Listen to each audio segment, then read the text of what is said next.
இப்போ இந்த பெரியாழ்வார் கோபிகை தோழிட்ட சொல்றாளாம், அங்க பார் கண்ணன் வரானே, இவன் எப்படிப்பட்டவன் தெரியுமா? இந்திரன் கல்மழை ஒரு வார காலம் பொழிந்தான். அந்த இந்திரன் கல்மழையிலேருந்து பசுவெல்லாம் காப்பாத்தணுங்கிறதுக்காக கோவர்தன குன்றையே ஒரு குடையாக எடுத்து பிடித்து மொத்த பசு கூட்டங்களையும் காப்பாத்தினான். அவ கேட்டாளாம், அது கண்ணன் எப்படி வேணா காப்பாத்தலாமே, மலையை எதுக்குமா எடுத்தான்னா?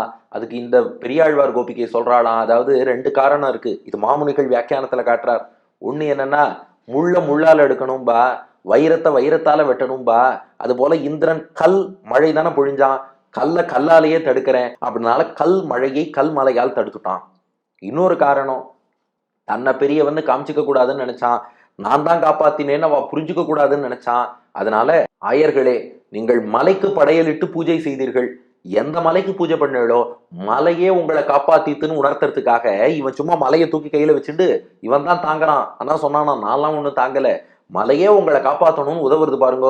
தாம் பண்ணலன்னு தன் பெருமையை வெளிக்காட்டிக்காம இருக்கணுங்கிறதுக்காக குன்று எடுத்து ஆனிரை காத்த, மலையை குடையாக பிடித்து பசு கூட்டங்களை காத்த பிரான் பேருதவி செய்தவன். அந்த ஒரு வார காலம் கொஞ்சம் கூட களைப்பில்லாமல், பெரியாழ்வார் கோபிகை சொல்றா, ஒரு வார காலம் கொஞ்சம் கூட களைச்சு போகாம அந்த மலையை தாங்கி பிடித்தான். அதுக்கு அந்த கோபிகை கேட்டாலாம், பகவானுக்கு போய் இங்க களைப்பு வருமா? அவர் மலையை தாங்கி பிடிக்கிறாருன்னா ஒரு வாரம் இல்ல, ஒரு மாசம் ஒரு வருஷம் ஆனாலும் தாங்கி பிடிப்பாரு. இல்ல இல்ல, பகவானுக்கும் களைப்பு வரும்னாலாம் பெரியாழ்வார் கோபிகை. எப்போ? ரொம்ப நேரம் தாங்கி பிடிச்சா வலினால டயர்ட்னஸ் களைப்பு வருமானா? அந்த களைப்பு இல்லையா, இந்த ஆயர்கள் ஆணிரைகள் எல்லாம் பெருமாள் காப்பாத்தின்னு இருக்காரு இல்லையா, அப்படி காப்பாற்றப்பட்ட அந்த அடியார்கள்ல யாராவது ஒருத்தர் என்னை காப்பாத்திக்க நானே ஏதாவது முயற்சி எடுக்கிறேன்னு சொன்னா அப்போ கிருஷ்ணன் ஒரே டயர்ட் ஆயிடுவானா? ஏண்டா, ஒரு மலையே தாங்கி பிடித்து நான் உன்னை பார்த்துக்கிறேன்னு சொல்றேன், அத்தையும் மீறி உனக்கு அந்த அகங்காரம், என்னை நானே பார்த்து கொள்வேங்கிற எண்ணம் இருக்கா? உனக்கு அனுகிரகம் பண்ணி நான் டயர்ட் ஆயிட்டேன்றவானா?